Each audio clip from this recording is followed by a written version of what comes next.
آپ آئے خلفاء کے زمانے میں، خلفاء میں خلیفہ دوم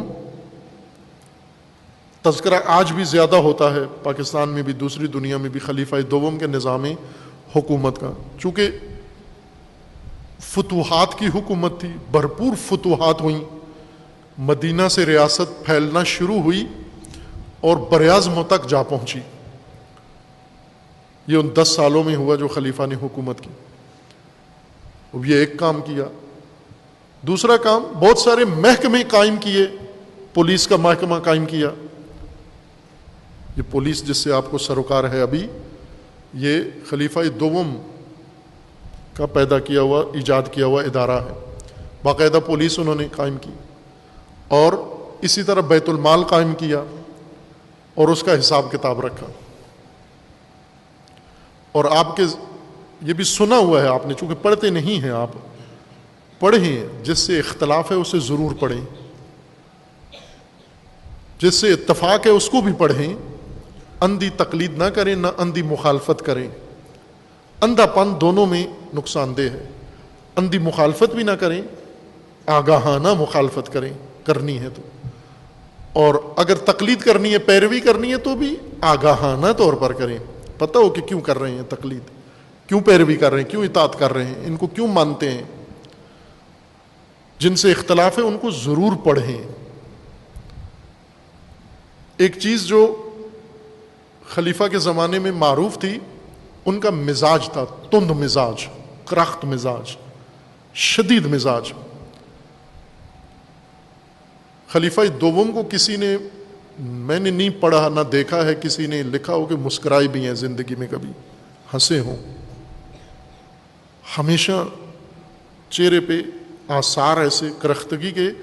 ابن عباس جیسی شخصیت، ابن عباس بہت جید صحابی ہیں رسول اللہ کے، اور کافی روایات کے مروی ہیں، راوی ہیں، اور شیعہ سنی دونوں احترام کرتے ہیں، یہ ان صحابہ میں سے ہیں، عبداللہ ابن عباس۔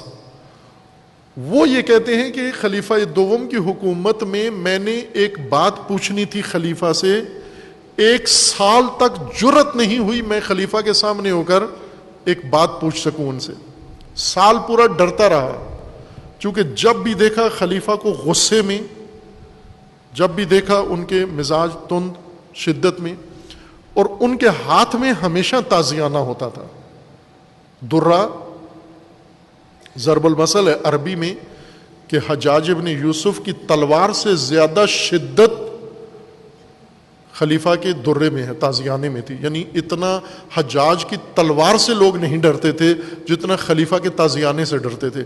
اور یہ تازیانہ برستا تھا اور پڑتا تھا سب کے اوپر، ہر ایک کے اوپر پڑتا تھا، عورتوں پر بھی چل جاتا تھا، مردوں پر بھی، بچوں پر بھی۔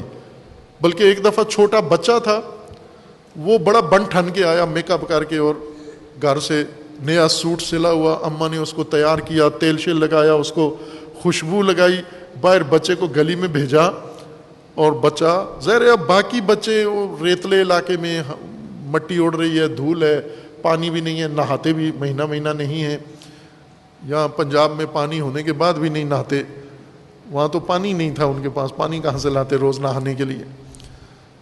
خوب وہ بچہ آیا بڑا بن ٹھن کے، اور باہر گلی میں اترا رہا ہے، سب کو بڑے غرور تکبر سے دیکھ رہا ہے۔ خلیفہ نے اس بچے کو دیکھا، تازیانہ نکال کے ایک لگا دیا بچے کو، روتا ہوا چیختا ہوا واپس اماں کے پاس چلا گیا۔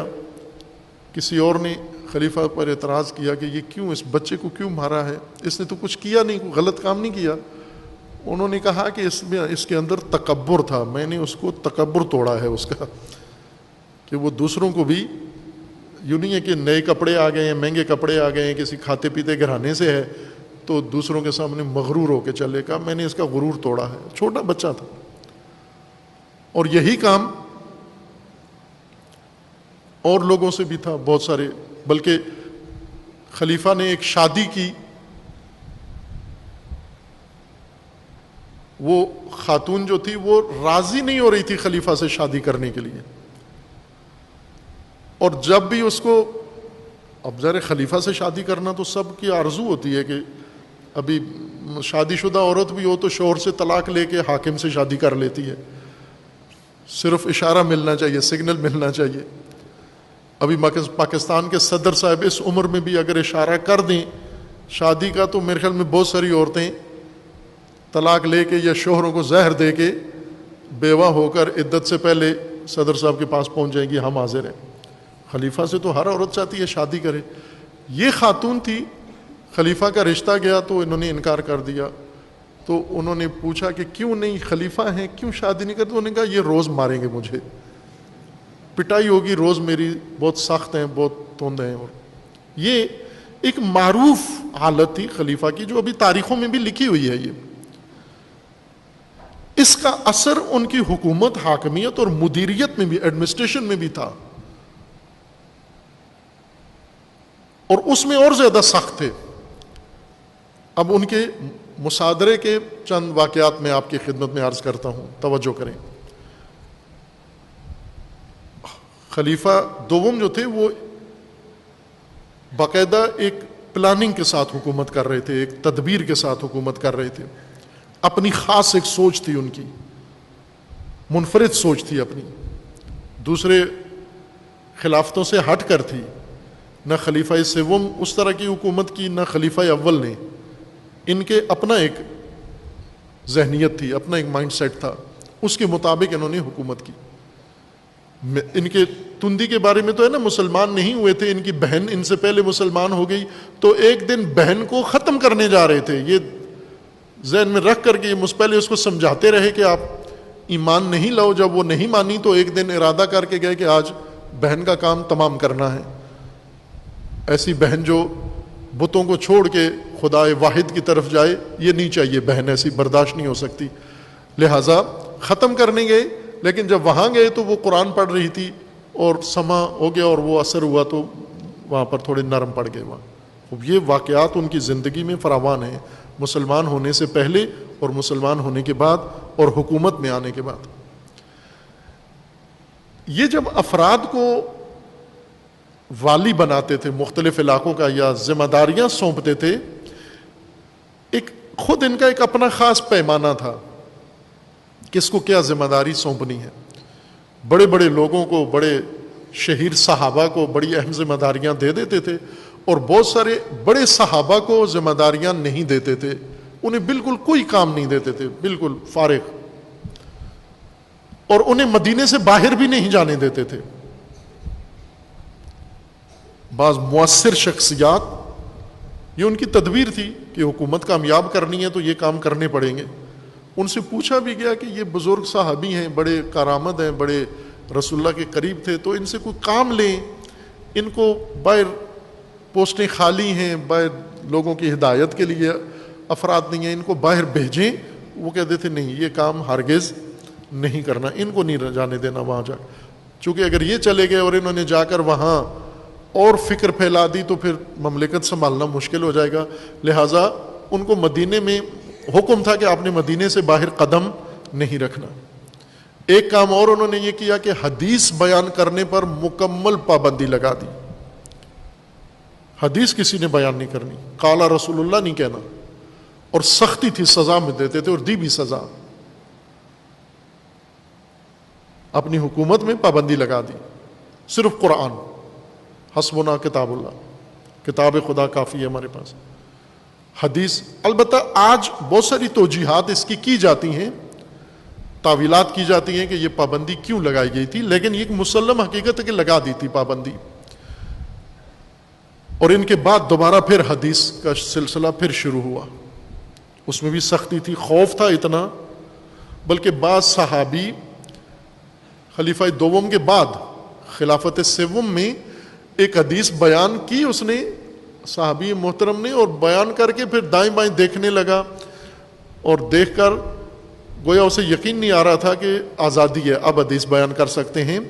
وہ حدیث بیان کر کے کہنے لگے کہ اگر یہی حدیث میں خلیفہ عمر کے زمانے میں بیان کرتا تو ابھی تک میری پیٹھ کوڑوں سے سرخ ہو چکی ہوتی. یہ خود انہوں نے بیان کیا. یہ اہل سنت کی کتابوں میں یہ واقعات مندرج ہیں. افراد کو ایک خاص ترتیب سے چنتے, ان کی ڈیوٹیاں لگاتے, اور پھر ایک ان کا طریقہ یہ تھا کہ یہ 1 سال سے زیادہ کسی کو ایک پوسٹ پر نہیں رہنے دیتے تھے سوائے 2 آدمیوں کے. 2 آدمی ایسے مقرر کیے جنہیں بالکل پہلے دن سے انہیں مقرر کیا اور پھر پوری حکومت میں انہیں نہیں ہلایا, آخر تک اپنی وفات تک نہیں ہلایا, اور ان کے بعد خلیفہ سوم نے بھی ان کو نہیں چھیڑا. وہ 2 بندے, ایک عمرو ابن عاص مصر کے والی اور ایک شام کا والی معاویہ, ان کو مقرر کیا, پھر انہیں نہیں تبدیل کیا. لیکن باقی ہر علاقے کا والی 1 سال کے لیے منصوب ہوتا, پھر 1 سال بعد اس کو ہٹا دیتے, اس کی جگہ دوسرا لے جاتے, اسے کسی دوسرے علاقے میں تقرری اس کی کر دیتے. یہاں طریقہ کیا تھا خلیفہ کا, جس کو مقرر کرتے کہ جو اس علاقے میں حکومت کرو, وہ جا کے شروع کر دیتا حکومت, اور حکومت کے دوران ایک کام ہر علاقے کا والی گورنر یہ کام کرتا تھا کہ بھرپور مال و منال بناتا, خوب مال. یہ تفسیروں میں, تاریخوں میں لکھا ہوا ہے, یہ ان اموال کی تفسیر کہ کس علاقے کے گورنر نے کتنا پیسہ اپنی تقرری کے دوران بنایا, اپنی ذمہ داری کے دوران, یہ تاریخوں میں درج ہے. چند تاریخیں ہیں. تاریخ عقد الفرید ایک کتاب ہے, اس کے اندر یہ واقعات ہیں. اسی طرح تاریخ کامل ابن اسیر کی ہے, اس کے اندر یہ واقعات ہیں. اور مفصل مجموعہ تاریخ کا طبقات ابن سعد ہے, اس کے اندر یہ تاریخی مجموعہ, اور بھی تاریخ کی کتابوں میں یہ سارے واقعات اس سال بے سال, اس فلاں سال کے مثلا 60 ہجری کے واقعات, 61 ہجری کے واقعات, 62 ہجری کے واقعات, بڑی خوبصورت طریقے سے مورخین نے تاریخ مرتب کی ہے. پڑھیں تو آپ کو ایک اچھا اندازہ ہو جائے گا کہ تدریجاً زمانہ کیسے گزر رہا تھا اور کیا ہو رہا تھا مختلف جگہوں پر. جس شخص کو مقرر کرتے اس کو اجازت ہوتی کہ وہ جا کر اپنے اختیار سے وہاں حکومت کرے. ظاہر ہے یہ محروم علاقوں کے لوگ تھے, مہاجر انصار مدینہ کے, اکثر ان کو لگاتے.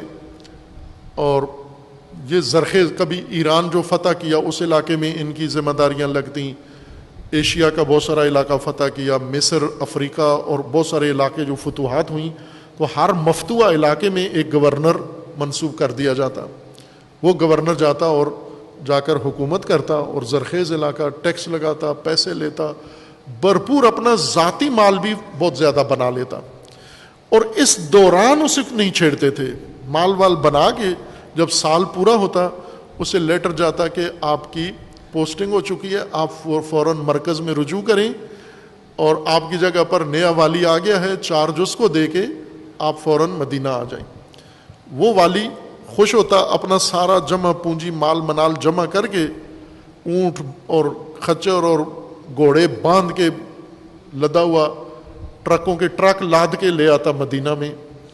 آتے ہی خلیفہ اس کو حاضر کر لیتے, اور حاضر کر کے اس سے کہتے کہ کھول, مال کھول, کتنا ہے تیرے پاس.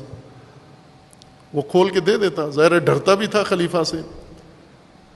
کھول کے مال, اور بغیر پوچھے ہوئے کہ یہ کس کا ہے کس کا نہیں ہے, کہاں سے لیا ہے تم نے.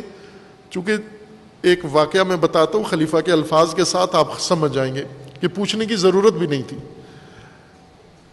جس دن یہ والی گیا تھا حکومت کرنے, اس دن تو اس کے پاس اپنی خچر بھی نہیں تھی, سرکاری خچر پر بیٹھ کر گیا تھا. آج جب سال حکومت کر کے واپس آیا ہے تو اس کے پاس پورا کاروان ہے اونٹوں کا, خچروں کا, اور لدا ہوا, اور سامان و مال و منال ہے. لہذا خلیفہ آ کے پوچھے بغیر کہتے سامان حاضر کر. سارا سامان ہوتا, کھولو, کھول کے اس کو آدھا, ایک ڈیری ادھر ایک ڈیری ادھر کر کے, اور ان کا حکم ہوتا کہ یہ تو لے لے اور یہ بیت المال میں جمع کر دیں. اور کسی کی جرت بھی نہیں ہوتی کہ یہ اعتراض کرے. 1-2 لوگوں نے کیا اعتراض, دوسروں کو عبرت ہوگی کہ اعتراض نہیں کرنا, پوچھنا نہیں ہے. ایک نے کہا کہ جناب خلیفہ اگر یہ مال جائز نہیں ہے ہمارا تو سارا ضبط کریں آپ, یہ آدھا ہمیں دے دیتے ہیں, آدھا آپ لے لیتے ہیں, یہ کس قانون کے تحت ہے؟ اگر یہ ہمارا ہے, حلال ہے, جائز ہے, تو پھر آدھا آپ کیوں لیتے ہیں؟ اور اگر یہ سارا ناجائز ہے تو آدھا ہمیں کیوں دیتے ہیں؟ یہ آدھا آدھا کیوں کرتے ہیں؟ سارا آپ لے لیں یا سارا ہمیں دے دیں. لیکن ان کا ایک اپنی تدبیر تھی, اس کے اندر بھی ان کے کوئی حکمت تھی کہ آدھا ہی لینا ہے, سارا نہیں لینا. یہ مصادرہ تھا. اور خلیفہ ان کو کہہ بھی دیتے تھے. میں اب مثال دیتا ہوں, ایک شخصیت, بہت اہم شخصیت تاریخ اسلام میں, چند شخصیات جنہوں نے بڑا اہم کردار ادا کیا ہے اور تاریخ کا رخ متعین کیا ہے, موڑا ہے, ٹرننگ پوائنٹ بنے ہیں تاریخ کے اسلام کے لیے. ان میں ایک معروف شخصیت ہے ابو ہریرہ, راوی ہیں معروف. وہ شیعہ عموماً نہیں ان کو قبول کرتے راوی کے طور پر یا ثقہ کے, ان کی روایت پر اعتماد نہیں کرتے, لیکن اہل سنت کے ہاں ان سے بڑا راوی اور ان سے محترم اور ثقہ راوی کوئی اور نہیں ہے. اہل سنت کے ہاں وہ بہت ہی جید شخصیت ہے. اس کی وجہ ہے کہ سب سے زیادہ روایات انہوں نے ہی نقل کی ہیں. سب سے کم صحبت رسول میں رہنے والے سب سے زیادہ روایات انہوں نے نقل کی ہیں. یہ 8ویں ہجری میں مسلمان ہوئے, اور وہ بھی خیبر میں. فتح خیبر جس وقت ہوا تھا, خیبر کی جنگ ہو رہی تھی, تو یہ یمن سے آئے اور وہاں پر چلے گئے اسلام قبول کرنے کے لیے. اپنے دوست کے ساتھ یا اپنے ساتھی کے ساتھ وہیں پہ اسلام قبول کیا.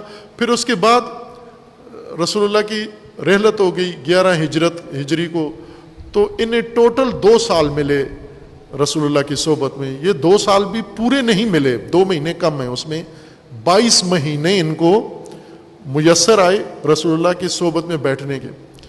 اب توجہ کریں کہ ٹوٹل صحابت ان کی اتنی ہے, اور اس میں بھی ظاہر ہے ہمیشہ تو رسول اللہ کے ساتھ نہیں ہوتے تھے, اور کام بھی ہوتے تھے, جنگوں میں بھی جاتے تھے. خود ان کی روایت ہے کہ میں غزوات میں, بہت سارے غزوات میں, جنگوں میں شریک ہوا, جنگ موتا میں شریک ہوئے, اس طرح کی جنگوں میں شریک ہوئے. باہر کے مصروف آدمی تھے. اس مصروفیت کے بعد انہوں نے سب سے زیادہ روایات کتب اہل سنت میں انہی کی ہیں. 5374 روایات ان کی کتب اہل سنت کے اندر موجود ہیں. جس طرح تشیع کے اندر, یہ نقطہ میں بیچ میں بریکٹ میں عرض کر رہا ہوں سمجھنے کے لیے, مذہبی طبقے میں جذباتیت ہے, بہت شدید جذباتیت ہے, عقلانیت نہیں ہے, سوچ کی بہت کمی ہے. میں پہلے تشبیہ بھی دی تھی, مثال بھی دی تھی کہ ابن سینا بہت بڑے فیلسوف, حکیم, دانا, وہ یہ کہتے تھے مجھے بیل سے بہت ڈر لگتا ہے. تو لوگ کہتے کہ آپ شیروں سے ڈرنا چاہیے, بھیڑیے سے ڈرنا چاہیے, ریچھوں سے ڈرنا چاہیے. لوگ درندوں سے ڈرتے ہیں, آپ بیل سے ڈرتے ہیں. تو انہوں نے فرمایا کہ وہ تو ہیں ہی درندے ہیں, اس لیے ان سے ڈرنا حق بنتا ہے, لیکن یہ بیل اس لیے خطرناک ہے کہ یہ درندہ نہیں ہے, لیکن اس کے سینگ ہیں, عقل نہیں ہے اس کے اندر. بے شک درندہ نہ ہو, کوئی انسان ہو, سینگ ہو, عقل نہ ہو, وہ بہت خطرناک ہے, درندے سے بھی زیادہ. وہ مذہبی طبقہ ایسے ہے, اس کے سینگ ہیں, عقل نہیں ہے, جذباتیت ہے, جذبات ہیں, احساسات ہیں, اس لیے خطرناک طبقہ ہے یہ. اور عقل نام کی چیز نہیں ہوتی. بہت قلیل آپ کسی مذہبی شخص کو عقلی رشد اور عقلی اس کی اپروچ دیکھیں گے کہ یہ ہر چیز کو عقل کے تناظر میں دیکھتا ہے, تفکر کرتا ہے, دلیل اس کی دیکھتا ہے, جذبات میں نہیں آتا, منفی مثبت ہر چیز کو تحقیق سے دیکھتا ہے, دلیل سے دیکھتا ہے, عقل سے پرکھتا ہے, عقل پر پرکھتا ہے. کم ہیں, میں یہ نہیں کہتا بالکل نہیں ہیں, لیکن بہت قلیل ہیں, بہت انگوش شمار ہیں. اور اگر ہیں تو اللہ ان کی نسل اور بڑھائے اور ان میں اضافہ فرمائے اللہ تعالیٰ, اگر ہیں ایسے. اور کوشش کریں ہم سب ایسے بنیں, دلیل کے تابع ہوں, تحقیق کریں, تفکر کریں. کسی بھی چیز کو قبول کرنا ہے دلیل کے ساتھ, رد کرنا ہے دلیل کے ساتھ, جذباتیت میں نہ آئیں آپ. یہ بات مذہبی طبقے کے لیے سمجھنے کے لیے, اہل فکر کے لیے ضروری ہے کہ ہر جتنے بھی مسالک ہیں, ان مسالک کی ایک ڈیزائننگ ہوئی ہے. اسلام کے جتنے فرقے ہیں ان کی باقاعدہ ڈیزائننگ ہے, اور ان کے ڈیزائنر ہیں, مرکزی ڈیزائنر ان کے. جیسے کہا جاتا ہے کہ شیعہ مسلک کو کہا جاتا ہے فقہ جعفری, یا فقہ جعفریہ کہا جاتا ہے۔ فقہ جعفریہ کا مطلب کیا ہے؟ نہ کہ امام جعفر صادق سے شروع ہوئی ہے، رسول اللہ کے زمانے سے ہے، لیکن ڈیزائننگ اس کی باقاعدہ، اس کو ایک فقہ کا نقشہ دینا، ڈرائنگ بنانا، ڈیزائن بنانا، اور اس کے مطابق اس کی تعلیمات، نصاب تدوین کرنا اور اس کے مختلف ابواب مقرر کرنا، یہ امام صادق علیہ السلام نے کیا ہے۔ اس لیے امام کے ہاتھوں سے فقہ شیعہ امام معصوم کے ہاتھوں سے ڈیزائن ہوئی ہے، اور اس میں وہ رنگ سارا پایا جاتا ہے۔ ایسے ہی آپ باقی مذاہب اور باقی مسالک کو دیکھیں، یہ کس نے ڈیزائن کیا ہے، اس میں مرکزی کردار کس کا ہے۔ اہل سنت میں، شیعہ میں تو مسلم ہے کہ رسول اللہ کے بعد وہ سیدھے ائمہ پر چلے جاتے ہیں، معصوم پر چلے جاتے ہیں، بیچ میں کسی اور کو شامل نہیں کرتے۔ احترام سب کا کرتے ہیں، لیکن حجت اور اپنے لیے اطاعت کے لیے لازم معصوم کو سمجھتے ہیں۔ ان کا مسئلہ واضح روشن ہے۔ اہل سنت کے ہاں رسول اللہ کے بعد صحابہ کے اوپر باری آ جاتی ہے، چونکہ وہ ائمہ کے امامت کے اور عصمت کے قائل نہیں ہیں، صحابہ کی طرف آ جاتے ہیں۔ اب صحابہ میں جو افراد جنہوں نے رسول اللہ کے بعد تاریخی کردار ادا کیا، جیسے ثقیفہ میں جو 2 میٹنگیں ہوئیں، ایک انصار کی اور ایک مشترکہ مہاجرین انصار دونوں کی، اس میں جو مرکزی شخصیات تھیں ان میں خلیفہ اول تھے حضرت ابو بکر ابن ابی قحافہ، اسی طرح حضرت عمر ابن خطاب تھے اس کے اندر، اور انصار کی طرف سے ابو عبیدہ بھی تھے، اور مہاجرین کی طرف سے، اور ادھر سے سعد ابن معاذ، اور اس طرح کی شخصیات ان کے اندر شامل تھیں۔ خوب یہ مرکزی لوگ تھے جنہوں نے بہت بنیادی فیصلہ کیا کہ رسول اللہ کا جانشین اور خلیفہ کون ہوگا۔ معمولی سے اپنے ابتدائی اختلاف کے بعد فوراً ایک رائے بنا لی، اتفاق ہوا، بیعت کی انہوں نے اور خلیفہ چن لیا۔ اب یہ دیکھیں، یہ مرکزی کردار ہے۔ اور پھر اس کے بعد حکومت تشکیل پائی، اور پھر آگے سلسلہ چلنا شروع ہو گیا۔ آج بھی اہل سنت کے ہاں جب ترتیب صحابہ میں درجے کے لحاظ سے، رتبے کے لحاظ سے بنائی جاتی ہے، تو وہ خلافت کے اسی پیٹرن پر بنائی جاتی ہے۔ یعنی رسول اللہ کے بعد اہل سنت کے ہاں یہ متفقہ چیز نہیں ہے، چونکہ اہل سنت کے ہاں بھی کئی رائے پائی جاتی ہیں۔ ایک مشہور رائے یہ ہے کہ رسول اللہ کے بعد جو درجہ ہے مرکزی اور بنیادی درجہ، وہ خلیفہ اول کا ہے، ان کے بعد خلیفہ دوم، سوم، چہارم، پھر آخر تک جاتے ہیں پھر باقی صحابہ۔ اب یہ ان کی ترتیب ہے، یہ مذہب کا ایک ان کا جو تشکیل پایا، جو عملی کام ہوا۔ شیعہ میں امامت ہی مرکزی کردار ہے، فیصلے امامت کے ہیں، احکامات امامت کے ہیں، امام کے ہیں، اور تدوین اور ڈیزائننگ بھی ساری امام کے ہاتھ سے ہوئی ہے، اس میں غیر امام کا کوئی دخل نہیں ہے شامل۔ لیکن یہاں پر تھوڑا سا فرق ہے کہ سیاسی طور پر جن شخصیات کو مرکزیت حاصل تھی، جنہوں نے بنیادی قومی اور اجتماعی فیصلے کیے دینی اسلامی، وہ اور چہرے ہیں، اور جنہوں نے فقہ، نظریہ، تھیوری، آئیڈیالوجی ڈیزائن کیا، وہ اور چہرے ہیں۔ یہ نقطہ میں غور کے لیے پیش کر رہا ہوں، فرقہ واریت کے لیے نہیں۔ مثلا خلیفہ اول سے کتنی روایات کتب اہل سنت میں موجود ہیں؟ اگر رسول اللہ کے بعد ان کا درجہ ہے اور رسول اللہ کا ان پر اعتماد ہے، تو پھر رسول اللہ کی ترجمانی بعد میں انہی کو کرنی چاہیے تھی، اور انہوں نے سارا مطلب بیان کیا ہوتا۔ جس طرح شیعہ کا اعتقاد ہے کہ علی علیہ السلام ہیں جانشین رسول اللہ کے، لہذا شیعہ کسی اور سے پوچھتا ہی نہیں ہے، علی کے علاوہ کسی سے کوئی مسئلہ بھی نہیں پوچھتا۔ مثلا اسے وضو کا مسئلہ پوچھنا ہے، صحابہ کھڑے ہوئے ہیں، یہ نہیں پوچھے گا ان سے، یہ کہے گا مولا آئیں گے تو ان سے پوچھیں گے، اگر مولا نہیں ہے تو کسی اور سے نہیں پوچھنا۔ انہوں نے اپنا معاملہ سیدھا کر لیا۔ لیکن وہاں سیاسی مرکزیت، سیاسی محوریت اور بنیادی فیصلے، اسٹریٹجی بنانا، یہ ساری اور چہرے ہیں۔ لیکن جب آئیڈیالوجی بنتی ہے، جب فقہ بنتی ہے، جب شریعت تدوین ہوتی ہے، جب حدیث تشکیل پاتی ہے، ان میں ان کا نام شامل نہیں ہے، ایک کا بھی نام شامل نہیں ہے۔ ثقیفہ میں جو افراد شامل تھے، حدیث میں ان کا کوئی رول نہیں ہے، کردار نہیں ہے۔ حدیث کی کتابوں میں دیکھیں، ایک کسی سے 2، کسی سے 4، کسی سے 6 حدیثیں، وہ بھی غیر اہم ابواب میں۔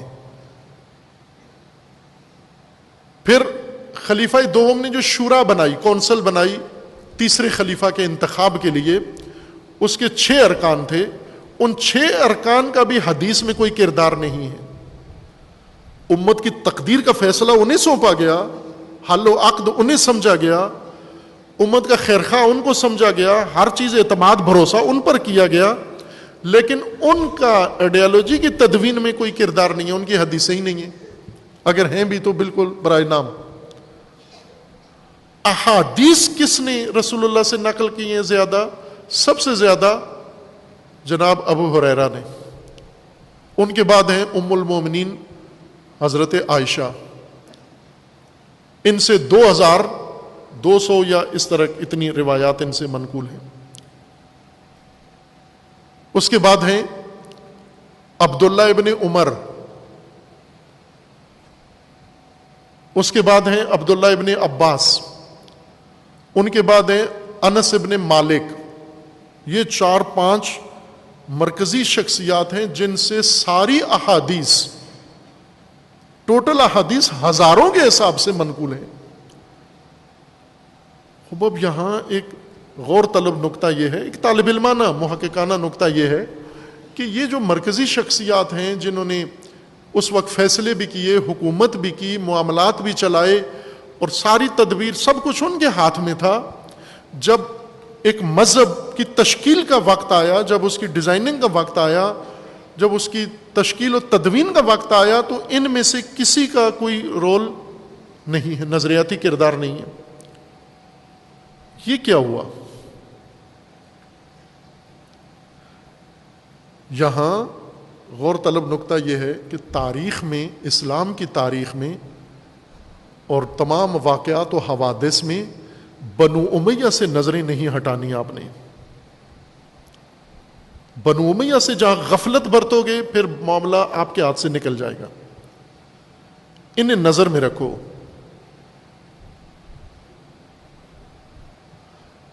کہ بنو امیہ سے پہلے کون مرکزی شخصیات ہیں؟ بنو امیہ کے زمانے میں یہ کردار کسی اور کو مل جاتا ہے۔ آج ہونا تو یہ چاہیے تھا کہ اگر واقعاً جس طرح اہل سنت کے مذہب میں ہے کہ ان کا اعتقاد ہے خلفاء کے اوپر، تو سب سے زیادہ احادیث اسی ترتیب سے خلفاء سے ہونی چاہیے تھی منقول۔ سب سے زیادہ احادیث خلیفہ اول سے، ان کے بعد خلیفہ دوم سے، ان کے بعد خلیفہ سوم سے، ان کے بعد خلیفہ چہارم سے، اور پھر اس طرح باقی صحابہ۔ لیکن جب احادیث کی طرف رجوع کرتے ہیں، ان کا کوئی کردار وہاں، کوئی قابل دید چشمدید کردار نہیں ہے۔ کیا انہیں حدیثیں نہیں تھی یاد؟ کثرت سے یاد تھیں، بہت زیادہ یاد تھیں۔ 2 سال جو انسان 22 مہینے صحبت رسول اللہ میں رہتا ہے، اور جو 22 سال رسول اللہ کی صحبت میں ہے، 23 سال، اب 23 سال ہے نا اسلام کی تاریخ، رسول اللہ کی نبوت کے اعلان سے لے کر وفات تک 23 سال ہیں۔ 23 سالہ ساتھی 23 حدیثیں بھی نہیں بیان کرتا، اور 22 مہینے کا ساتھی 5000 سے زیادہ حدیثیں پیش کرتا ہے۔ کیا وہ سارے ان کے حافظے نہیں تھے؟ رسول اللہ سے بات ہی نہیں کیا کرتے تھے؟ رسول اللہ کی بات کو اہمیت نہیں دیتے تھے؟ رسول اللہ کی باتوں کو حفظ نہیں کرتے تھے؟ کرتے تھے، کثرت سے کرتے تھے، ان کے سینے بھرے ہوئے تھے، لیکن ان کی بات کوئی سنتا نہیں تھا۔ جنہوں نے تدوین کرنا تھا اور کروانا تھا، وہ ان کی حدیثوں کو اور ان کے اقوال کو اہمیت نہیں دیتے تھے۔ یہ نقطہ غور کے لیے میں نے عرض کیا ہے۔ اب یہ شخصیت جو جناب ابو ہریرہ ہیں، یہ اہل سنت کے مسلک میں بہت مرکزی کردار ہیں، ان کی فقہ میں، ان کے تفکر میں، ان کے نظریے میں، ان کی آئیڈیالوجی میں، ان کے پورے سسٹم میں آپ کو سب سے زیادہ یہ نظر آئیں گے۔ یہ شخصیت کس طرح اسلام میں آئی وہ بتا دیا، اشارہ کر دیا ہے۔ تاریخ پڑھیں آپ، جذباتی باتیں نہ کریں، تاریخ، مستند تاریخ کے ساتھ آپ آگے بڑھیں۔ یہ صاحب خلیفہ اول کے زمانے میں انہیں کوئی خاص ذمہ داری نہیں دی گئی، لیکن خلیفہ دوم جو عرض کیا کہ ان کا ایک اپنا ایڈمنسٹریشن کا طریقہ کار تھا اور منفرد طریقہ تھا ان کا، اس کے مطابق انہوں نے سب کو باریاں دیں. ان کو بھی والی بنایا بحرین کا، بحرین کی حکومت ان کو دی. یہ خود بھی اسی علاقے کے تھے، اصل قبیلہ ان کا وہیں سے تھا، اور وہاں ان کو والی بنایا 1 سال کے لیے.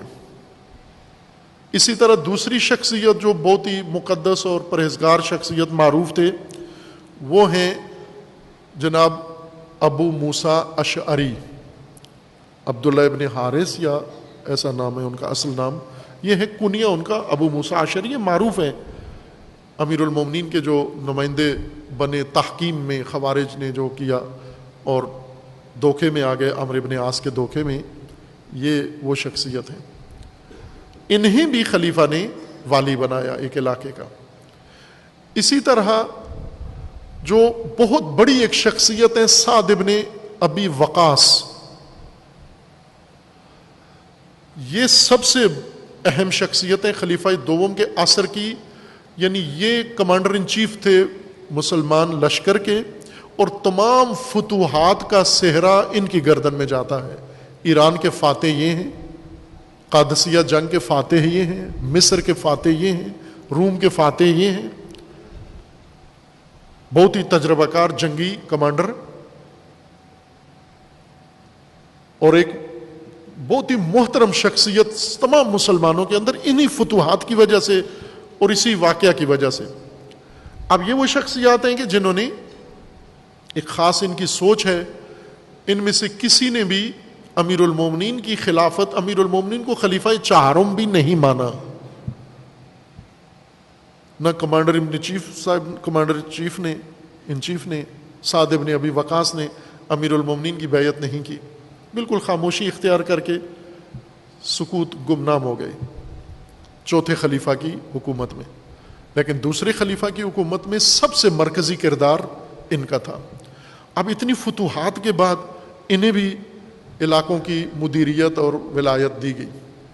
اسی طرح عمرو بن عاص جو بعد میں معاویہ کے مشیر بنے اور جنہوں نے وہ سارا ماجرا کیا، قرآن سروں پہ اٹھوایا، اور جانتے ہیں آپ تاریخی شخصیت ہیں. یہ وہ شخصیات ہیں جنہوں نے تاریخ کا رخ موڑا ہے، تاریخ کا دھارا موڑا ہے. بہت اہم کردار ہے ان کا مسلمانوں کی تاریخ کے اندر. ان کو سب کو خلیفہ دوم نے باری باری ذمہ داری دی کہ آپ جائیں حکومت کریں. اس میں جب ابو ہریرہ صاحب کو والی بنایا، 1 سال بعد حکم ملا کہ آپ کی ولایت کا زمانہ ختم ہو گیا ہے، اپنا سارا سامان اٹھائیں. یعنی وہ اس کو ٹرانسفر سمجھتے تھے، یعنی پوسٹنگ ہو گئی ہے یہاں سے کسی اور علاقے میں. اور ایسا ہی کرتے تھے، وہ کسی کو بھی بالکل ریجیکٹ نہیں کرتے تھے، ریٹائرڈ نہیں کرتے تھے، سزائیں دے کر پھر اس کو دوسرے علاقے میں متعین بھی کر دیتے تھے. انہیں بلایا گیا، جب یہ آئے ابو ہریرہ صاحب والی بحرین کے، تو خچر لدے ہوئے، گھوڑے لدے ہوئے، اونٹ لدے ہوئے، مال و منال سارا، اور بڑا ڈھیر لگ گیا. اور خلیفہ کے لیے کوئی نئی بات نہیں تھی، وہ منتظر تھے کہ ایسا ہی ہوگا. جب آئے تو ان کا مال کھولا اور 2 حصے، کہا کہ 2 حصے کریں مال کے. انہوں نے اعتراض کیا کہ کیوں، یہ تو مال میرا ہے. خلیفہ کو طیش آ گیا. یہ انہی کتابوں میں لکھا ہوا ہے. اقد الفرید میں آپ الاقد الفرید میں بھی رجوع کر کے دیکھ سکتے ہیں، طبقات ابن سعد میں، کامل ابن اسیر میں، ان تاریخی کتابوں میں یہ سارے ماجرا یہ اہل سنت کی کتابوں کے حوالے ہیں، اور یہ واقعات بھی انہی میں ہیں. شیعہ نے یہ واقعات نقل نہیں کیے. شیعہ مخالف کی بات کرتے ہی نہیں ہیں بالکل، نہ ان کا کوئی قول نقل کرتے ہیں، نہ ان کا، بھلے مخالفت کرتے ہیں لیکن یہ واقعات وہ سمجھتے ہیں وقت ضائع کرنا ہے. یہ اہل سنت نے ساری تاریخ ضبط کی ہوئی ہے، لکھی ہوئی ہے. خلیفہ نے کہا کہ یہ مال کہاں سے لائے ہو، یہ سارا جو ابھی تمہارے پاس ہے. اور جو جملہ کہا خلیفہ نے ابو ہریرہ صاحب کو وہ یہ تھا کہ جناب ابو ہریرہ، میں نے آپ کو فقط 2 نالین میں، 2 جوتوں میں بھیجا تھا، 2 جوتوں کے علاوہ آپ کے پاس کچھ بھی نہیں تھا، صرف 2 جوتے تھے تمہارے پاس. خاندانی مال و منال تو آپ کے پاس نہیں تھا، وراثت تمہارے پاس کچھ نہیں تھی، بالکل تم دوسروں کی طرح تھے، لیکن تمہیں جب ولایت دی تو اتنا مال کیسے حاصل کر لیا؟ انہوں نے فوراً جواب دیا کہ یہ جو گھوڑے ہم نے خریدے، انہوں نے بچے دینا فوراً شروع کر دیے، وہ بچے پھر ہم نے بیچنا شروع کر دیے۔ اب ذرا مرغیاں ہوتی تو مانی جا سکتی تھی بات، گھوڑے ایک سال میں اتنی تیزی سے بچے دیں اور بڑے بھی ہوتے جائیں، اور باہر کے اب خلیفہ کے سامنے روب ہے، ان کی ایک ہیبت ہے، ان کے سامنے بات بنتی بھی نہیں ہے تک کی۔ باہر کے انہوں نے یہ عذر پیش کیا، اور آخر کار جب انہوں نے زیادہ احتجاج کیا ابو ہریرہ صاحب نے مال پر کہ یہ مال میں نے بڑی محنت سے بنایا ہے اور یہ آپ مجھ سے لے رہے ہیں، یہ تو زیادتی ہو رہی ہے، خلیفہ کو طیش آیا، لٹا کر خلیفہ نے خود کوڑے مارنا شروع کیے اور پیٹھ سرخ نہیں بلکہ سیاہ کر دی، مال بھی لے لیا، کوڑے بھی مارے، اور ساتھ بہت سخت الفاظ بھی کہے۔ یہ تاریخوں میں لکھے ہوئے ہیں جملے سے۔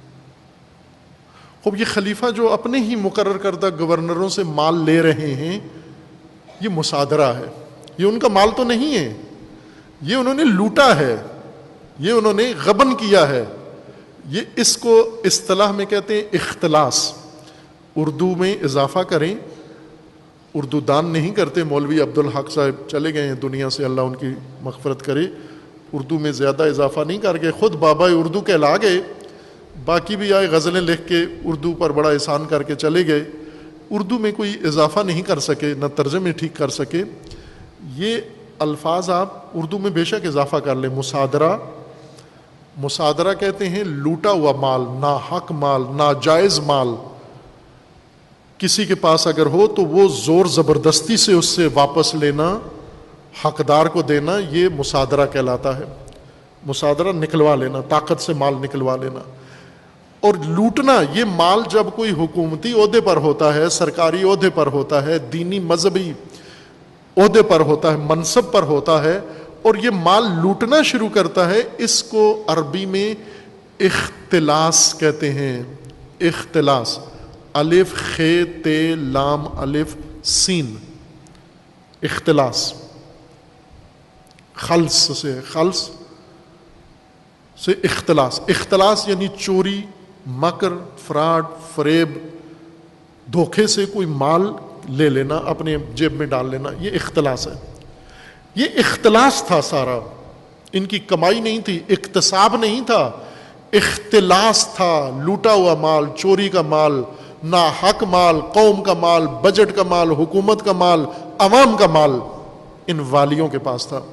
لہذا خلیفہ پوچھے بغیر، یوں نہیں کہ حساب کتاب کرتے کہ پرچیاں دکھاؤ، بل دکھاؤ، نہ، انہیں پتہ ہوتا تھا کہ 2 نالین میں جب میں نے بھیجا اور سال بعد اتنا مال و منال بنا کے واپس آ رہا ہے، یہ تاجر بھی نہیں تھا، یہ کاسب بھی نہیں تھا، یہ تو والی تھا، اس کو صرف جو وظیفہ بیت المال سے ملتا ہے گھر کے خرچے کا، وہی اس کے پاس ہونا چاہیے تھا، لیکن یہ اتنا لدا پھندا آ رہا ہے، یہ کہاں سے لایا ہے؟ ظاہر بیت المال ہے، اس نے لوٹا ہے سارا، لوگوں سے لیا ہے اس نے مال، لہذا وہ آدھا لے لیتے تھے، آدھا واپس کر کے آدھا اس کے پاس رہنے دیتے، چونکہ آگے پھر اس سے استفادہ کرنا ہوتا تھا دوسری جگہ پر۔ اور یہ بات امیر المومنین علی علیہ السلام نے فرمائی ہے خلیفہ سوم کو۔ خلیفہ سوم جب مشکلات میں پڑے اپنی پالیسیوں کی وجہ سے، اپنی تدبیروں کی وجہ سے، اپنی وزیر اعظم کی وجہ سے، مروان ابن حکم کی وجہ سے، تو امیر المومنین روزانہ جاتے خلیفہ کے ساتھ، کافی دیر جا کر گفتگو کرتے، سمجھاتے، معاملات کو سلجھانے کے لیے مشورے دیتے، لیکن وہاں سنی کوئی نہیں جاتی تھی امیر المومنین کی، بلکہ امیر المومنین سے صرف ایک تقاضا کیا جاتا کہ کسی طرح یہ شورشیوں کو مدینے سے باہر نکال دو، صرف ایک بات کی جاتی۔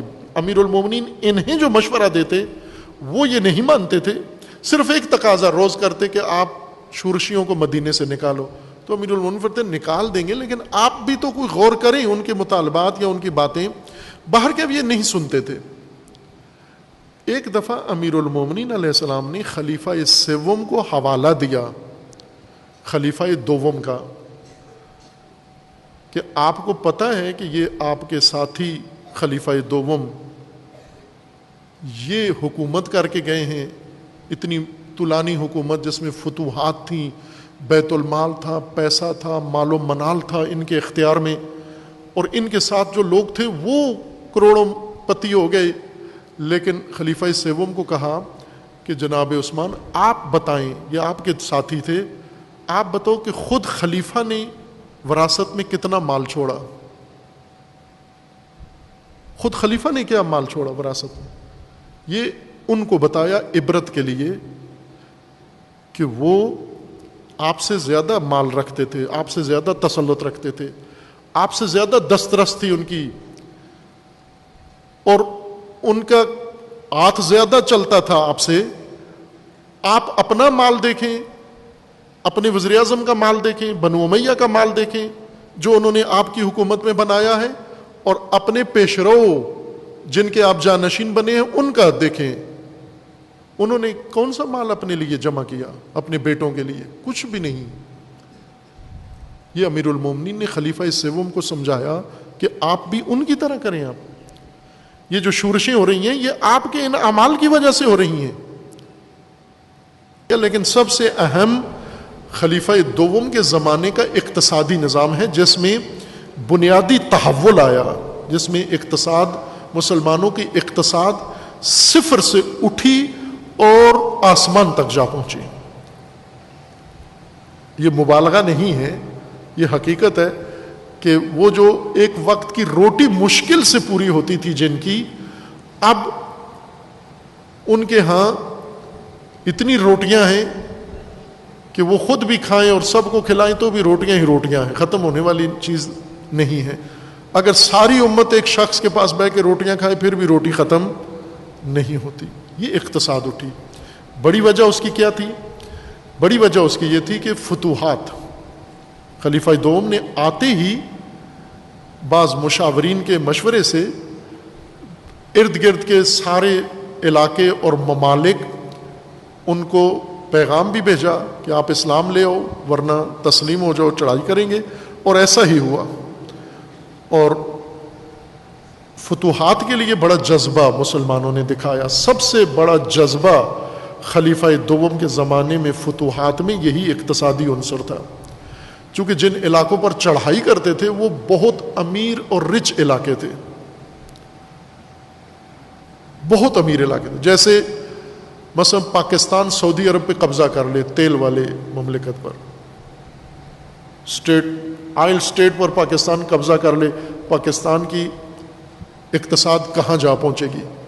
پاکستان کی کہیں پہنچے نہ پہنچے، وزیروں کی آسمان پہ جا پہنچے گی، جرنیلوں کی آسمان پہ جا پہنچے گی، عوام کی پتہ نہیں کہاں پہنچے گی.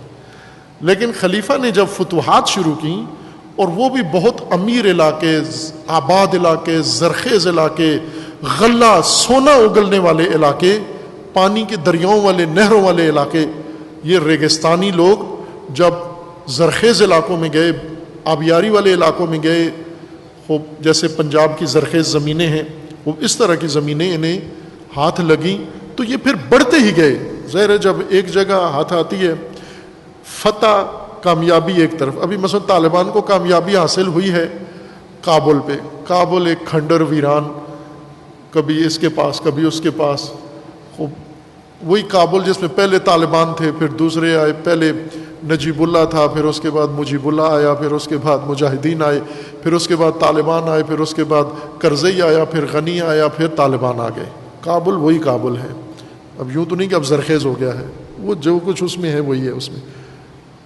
لیکن مسلمان جو فتوحات کر رہے تھے وہ یہ نہیں تھی.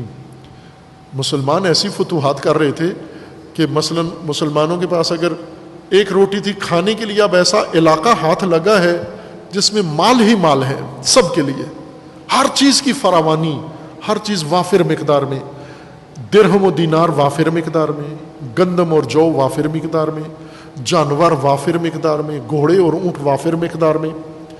جب یہ فتوحات کے نتیجے میں مال مسلمانوں میں تقسیم ہوتا، اسی ترجیحی بنیاد پر جو خلیفہ نے نظام بنایا تھا کہ ترجیحاتی بنیاد پر ہوگا، مہاجر کو زیادہ ملے گا، انصار کو کم ملے گا، اسی طرح قریشی کو زیادہ ملے گا، غیر قریشی کو کم ملے گا، آقا کو زیادہ ملے گا، غلام کو کم ملے گا، مرد کو زیادہ ملے گا، عورت کو تھوڑا ملے گا، بدو کو تھوڑا ملے گا، شہری کو زیادہ ملے گا. اس طرح کے انہوں نے ترجیحات بنائیں، درجے بنائے اور ان طبقات کے مطابق ان کو تقسیم کرتے.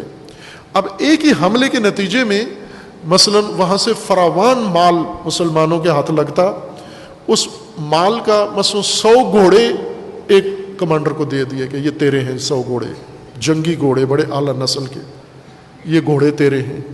100 اونٹ، 1000 اونٹ یہ تیرے ہیں، اتنی بیڑ بکریاں یہ تیری ہیں، یہ باغات انگور کے انار کے یہ فلاں کے ہیں، یہ پورا علاقہ کئی گاؤں یہ فلاں کمانڈر کے ہیں. اس طرح ان میں تقسیم ہوتا گیا. اور یہ لوگ بھی پھر جذبات میں تھے کہ پہلے حملے میں اتنا کچھ ملا، اگلا حملہ کرو، اور پھر یہ تسخیر کرتے گئے اور انہوں نے 4 براعظم تسخیر کر لیے. نتیجہ یہ ہوا کہ اقتصاد، مالیات مسلمانوں کے، اب تمام دنیا کی ہر حکومت سے زیادہ سرمایہ مسلمانوں کے پاس آ گیا.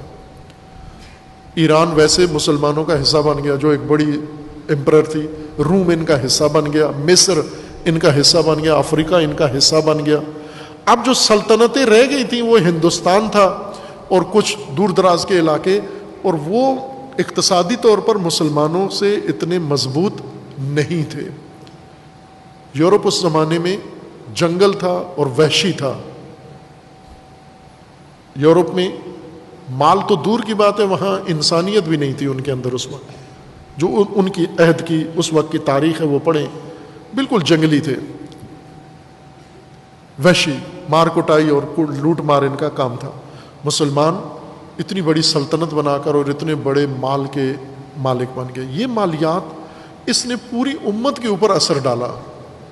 یہ مالیات تقسیم ہوئیں اور تقسیم ہونے کے ساتھ ساتھ جو لوگ جن کے پاس مال آ گیا انہوں نے مال سے پھر مال بنایا آگے. یہ نہیں کہ جو غنیمت میں ملا وہ رکھ لیا. غنیمت میں اگر 100 اونٹ ملے ہیں تو انہوں نے 100 اونٹ کی تجارت کر کے 1000 اونٹ بنا لیے. پھر انہوں نے سیکھ بھی لیا، دوسرے علاقوں میں جا کر تجارت سیکھ لی، معاملات سیکھ لیے، لین دین سیکھ لیا، اور اس طرح سے انہوں نے بہت بڑی اپنی مالی بنا لی. لیکن خلیفہ کی ایک خصوصیت یہ تھی کہ مالیات پر کنٹرول بہت شدید تھا، حد سے زیادہ. آڈٹ بہت سخت تھا. یوں نہیں ہے کہ اب یہ کھاتا کھلا ہوا ہے، قبضہ کرتے جو، کھاتے جو، جتنا مرضی ہے لوٹتے جو، نہ. خلیفہ نے ایک نظام ایسا بنایا ہوا تھا کہ ان کو بیچتے تھے، کمانڈروں کو، والیوں کو، سب کو کھلا علاقہ، کھلی چھوٹ دیتے کہ کرو. پھر اس کے بعد ساتھ اپنے بندے بھی رکھتے کہ اس پر نظر رکھو اس نے کتنا جمع کیا ہے. وہ آ کے رپورٹ دے دیتے خلیفہ کو کہ اتنا اس کے پاس ہے. خلیفہ بلا کر وہ مال آدھا آدھا کر لیتے کہ آدھا تیرا، آدھا بیت المال میں، وہ لے کے بیت المال میں ڈال دیتے. ایک اور جو خصوصیت تاریخ میں لکھی ہے، ظاہر اہل سنت تو ایمان رکھتے ہیں، ان کے ہاں تو خلیفہ کی شخصیت بہت مقدس ہے. شیعہ بھی یہ مورخین نے لکھی ہے یہ خصوصیت اختلاف کے باوجود، کہ اس تمام اقتصادی رونق میں 4 براعظموں تک سلطنت پھیلی ہوئی سلطنت نے، اور زمین صفر سے اٹھی ہوئی اقتصاد جو آسمان تک جا پہنچی، اور جس میں مہاجرین اور دوسرے فقیر فقراء لوگ کہاں جا پہنچے، جن کے پاس صرف نالین تھے پھٹے ہوئے، آج وہ اربوں خربوں کے مالک بن گئے تھے، درہم و دینار اور ان کے محل بن گئے تھے. خود خلیفہ نے کیا اقتصادی فائدہ اٹھایا، یہ بہت اہم ہے. خلیفہ نے اپنی اولاد کو کیا دیا؟ کچھ بھی نہیں.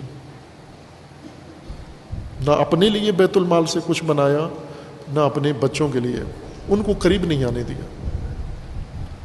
یہ وہ بات ہے جو امیر المومنین نے خلیفہ سوم کو جا کر دلیل کے طور پر، ثبوت کے طور پر بتائی کہ یہ آپ کے پیش رو تھے، آپ ان کے جانشین بنے ہیں. ان کے پاس جتنا پیسہ جو آج آپ کے پاس ہے یہ سب ان کے پاس تھا، لیکن انہوں نے ایک پائی تک اپنے ذات پر اور اپنے گھر میں اس کو منتقل نہیں کیا، تقسیم کیا اپنے اسٹائل سے، کھلایا پلایا، لوگوں کو دیا، وہ سب کیا، لیکن نہ اپنی اولاد کو، اپنے خاندان کو، نہ اپنی ذات پر کچھ بھی خرچ نہیں کیا، نہیں بنایا، اپنا سرمایہ نہیں بنایا. جو اپنا ذاتی تھا وہی تھا بس. اب یہ بہت بڑی خصوصیت ہے. اقتصادی سسٹم میں شدت تھی، کنٹرول تھا بہت شدید. اب مال بہت آ گیا، اس مال نے مملکت کو مرفع کر دیا، لوگوں کو بہت زیادہ مادیت میں غرق کر دیا. جو پہلے معنویت کے سورما تھے اب وہ سارے کے سارے سر تک ڈوب چکے تھے مادیت کے اندر، اور مقابلہ تھا ایک دوسرے سے ثروت بڑھانے میں. اتنے میں اب خلیفہ سوم کا دور شروع ہوتا ہے، جہاں سے بالکل اقتصادی سسٹم اور اقتصادی اسٹریٹجی بالکل یکسر تبدیل ہو جاتی ہے. خلیفہ دوم نے تبدیل کی، خلیفہ اول کے نہج کو نہیں رکھا، اپنے انداز سے اقتصادی نظام بنایا. ایک تو اقتصاد کو وسعت دی، بڑھایا، اس کو آسمان پہ جا پہنچایا، اور دوسرا اس کی تقسیم کا اپنا ایک خود ساختہ ایک نظام بنا لیا.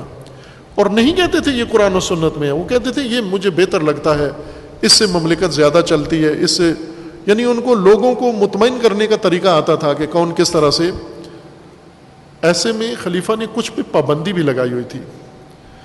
انہیں مفتوحہ علاقوں میں بعض لوگوں کو جانے کی اجازت نہیں تھی، ان پر صبح پابندی تھی. کیا اصطلاح استعمال کرتے ہیں یہاں پر؟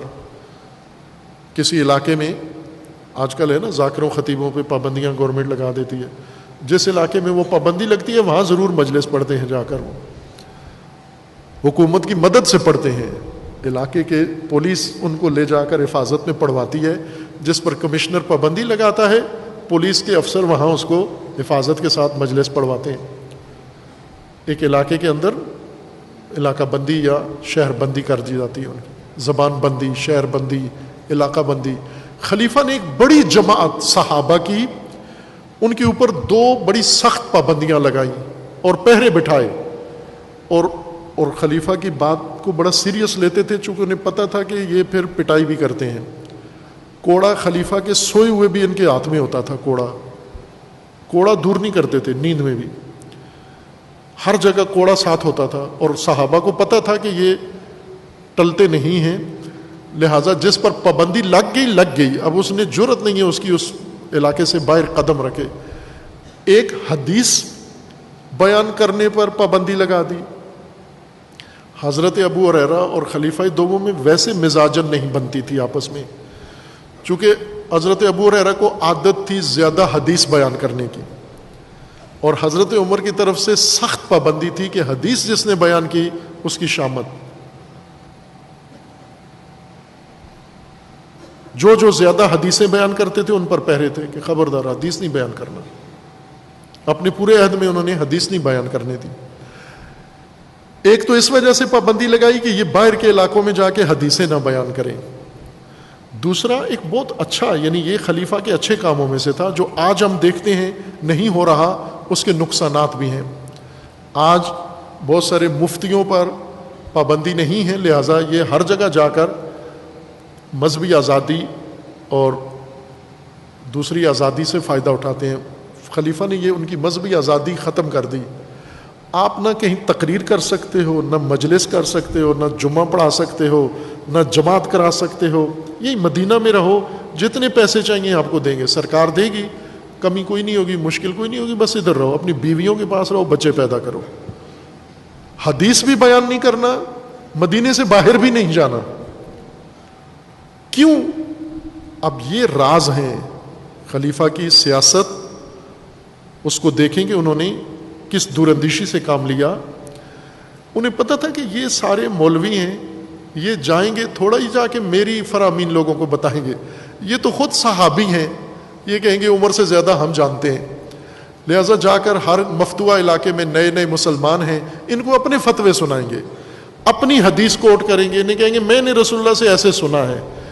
ظاہر 10 صحابی گئے، 10 حدیثیں، ایک صحابی اپنی مرضی کی سنا رہا ہے، دوسرا اپنی مرضی کی، تو لوگ تو منتشر ہو جائیں گے. جیسے ابھی پاکستان میں ہے، ہر مولوی ممبر پہ آتا ہے کوئی اور بات کر دیتا ہے، دوسرا آتا ہے کوئی اور بات کر دیتا ہے، تیسرا مفتی کوئی اور بات کر دیتا ہے. آزادی تو ہے ان کو، لیکن اس آزادی کا نتیجہ کیا نکل رہا ہے؟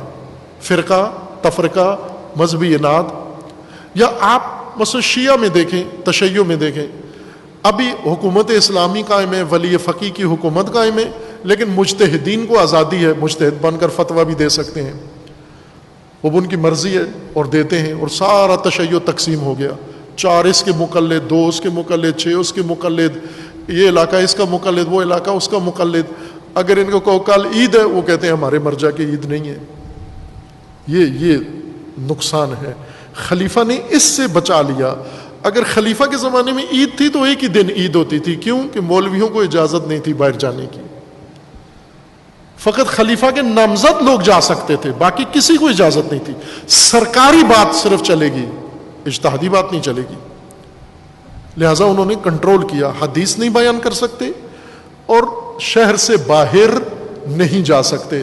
صرف انہی کو اجازت ہوتی تھی جنہیں کہیں کی ذمہ داری دی جاتی اور ان کے اوپر کنٹرول ہوتا تھا، اور پیچھے کوڑا انہیں پتہ ہوتا تھا کہ واپسی بھی ہوگی، جواب دہ بھی ہونا ہے ہمیں یہاں پر. خوب یہ ان کی اقتصادی مالیاتی نظام تھا. یہاں سے طبقاتیت پیدا ہوئی مسلمانوں کے اندر جو پہلے نہیں تھی. رسول اللہ کے زمانے میں طبقاتیت نہیں تھی، اشرافی طبقہ نہیں تھا، کمزور اور ضعیف نہیں تھے، سب ایک درجے کے ہوتے تھے. ایک طریقہ، ایک طرح کی رہن سہن، ایک طرح کا اٹھنا بیٹھنا، ایک طرح کا، سوائے ان کے جن کے پاس اپنا ذاتی مال تھا. لیکن زیادہ تر کا انحصار بیت المال پر تھا امت کا.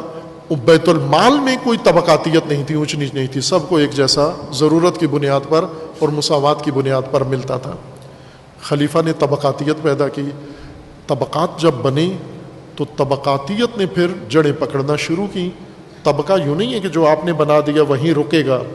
جو طبقہ آپ نے بنا دیا یہ اس سے بھی اوپر جانے کی کوشش کرے گا، اور یہ طبقہ دوسرے طبقے کو حذف کرنے کی کوشش کرے گا، راستے سے ہٹانے کی کوشش کرے گا. اب یہ بات ذہن میں رکھیں کہ اس پورے نظام میں اہل بیت کے اقتصاد پر ذرا برابر اثر نہیں پڑا. وہی حالت جو پہلے تھی رسول اللہ کے زمانے میں، وہی خلیفہ اول کے زمانے میں، وہی خلیفہ دوم کے زمانے میں، اور وہی خلیفہ سوم کے زمانے میں. اہل بیت کے اقتصاد پر ذرا برابر اثر نہیں پڑا، چونکہ طبقاتیت تھی، اور طبقاتیت میں طبقہ اہل بیت یہ نظر انداز شدہ طبقہ تھا، یہ اپوزیشن طبقہ تھا، اس لیے اقتصاد میں ان کا کوئی حصہ نہیں تھا. نام نہاد حد تک ملتا تھا، لیکن دوسرے پہلے جو برابری کی سطح کا تھا وہ تھا، لیکن جب طبقاتیت بنی تو یہ طبقہ بالکل حذف ہو گیا. خلیفہ دوم خود دورے کرتے تھے مختلف ریاستوں کے، مختلف صوبوں کے، مختلف علاقوں کے، حتیٰ شام خود گئے، دورہ کیا جا کے شام کا. اور توجہ کریں، شام کا دورہ کرنے خلیفہ گئے، خلیفہ دوم. خلیفہ دوم کے ساتھ جناب عبد الرحمن ابن عوف، یہ دونوں سواری پہ، اپنی سواری پہ، مثلا گاڑی آج کے زمان میں آپ کہہ لیں، سواری پہ بیٹھ کے جا رہے ہیں، اور ادھر سے امیر شام معاویہ استقبال کے لیے آیا ہے اپنے پورے سسٹم کابینہ کے ساتھ. وہ جو استقبال کرنے کے لیے آئے ہیں ان کے پاس ہیں گھوڑے سجے ہوئے، شاندار، اور لباس ایک سے ایک پہنا ہوا، اعلیٰ نسل کے گھوڑے، اور ایک عجیب انداز، شاہانہ انداز سے وہ استقبال کے لیے آئے. جو مہمان خلیفہ، مرکزی خلیفہ، وفاقی خلیفہ آ رہے ہیں اپنے مشاور کے ساتھ، یہ دونوں گدھے پہ بیٹھ کے دورہ کرنے گئے، اور ان کے درمیان سے گزر گئے، استقبال کرنے والوں کے اندر سے گزر کے چلے گئے. خلیفہ صاحب چلے گئے، استقبال کرنے والوں کو توجہ ہی نہیں ہوئی کہ یہ گدھوں پہ بیٹھے ہوئے دو، یہ ہمارے مہمان ہیں جن کے استقبال کے لیے آئے ہیں. وہ یہ سمجھ رہے تھے کہ اگر ہماری ٹھاٹ واٹ اتنی ہے تو خلیفہ کی تو پھر کیا شان ہوگی، دور سے ہی پتہ چلے گا خلیفہ آ رہے ہیں. وہ 2 آدمی تھے، وہ گدھے کے اوپر چلے گئے، گزر گئے. بعد میں کسی نے معاویہ کو بتایا کہ یہ جو گدھے پہ دیکھا ہے، مجھے شک ہو رہا ہے یہ حضرت عمر ہیں. یہ اس نے منع کیا، ڈانٹا کہ ایسے نہ کر، حضرت عمر اس طرح آئیں گے. انہوں نے کہا بار کہ مجھے شک پڑ رہا ہے کہ یہ وہی تھے، میں نے جب غور کیا تو مجھے وہی لگے. تو اس نے بندہ دوڑایا کہ غور سے دیکھ کر آؤ. جا کر دیکھ کر آئے، اس نے کہا وہی ہیں، حضرت عمر ہیں، خلیفہ ہیں.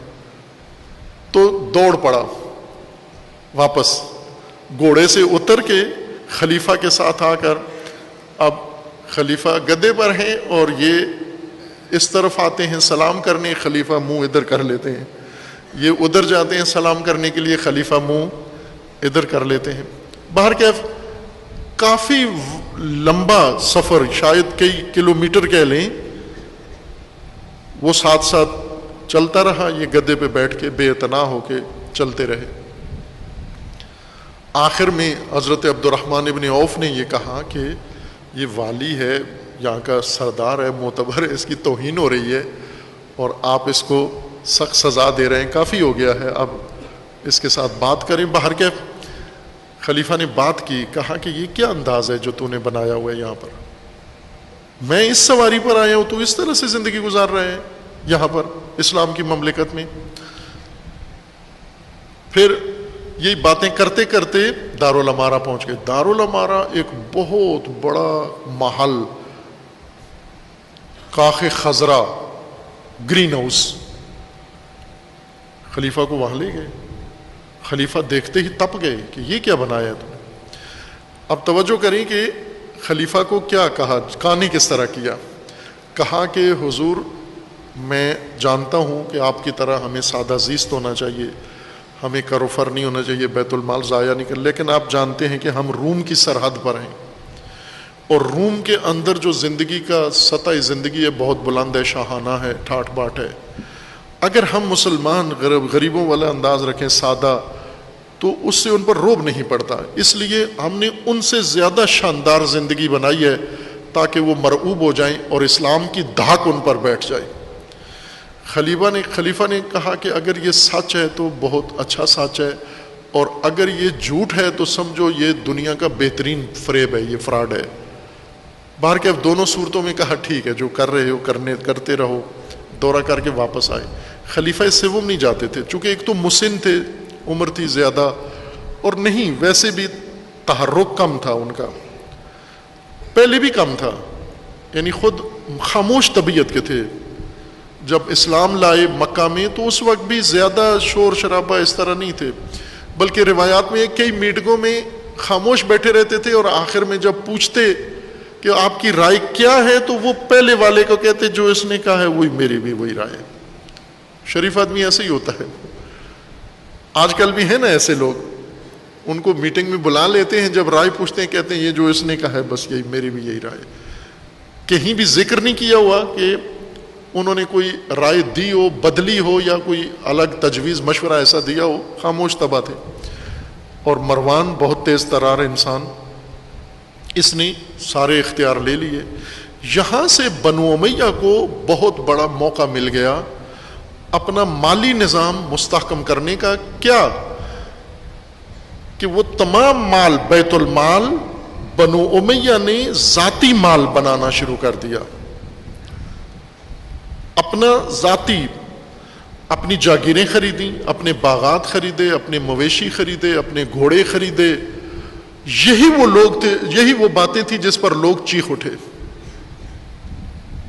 بپھر گئے لوگ، اور پہلے اپنے اپنے شہروں میں اعتراضات کرتے رہے، ان کی کسی نے نہیں سنی، پھر وہ مرکز میں آئے اپنا اعتراض پہنچانے کے لیے۔ اعتراض پہنچانے کے لیے انہوں نے اعتراض اپنا پہنچایا کہ خلیفہ سے ہماری بات ہونی چاہیے، تو خلیفہ نے کہا کہ چونکہ مروان کے ہاتھ میں سب کچھ ہے لہٰذا مروان سے بات کرو۔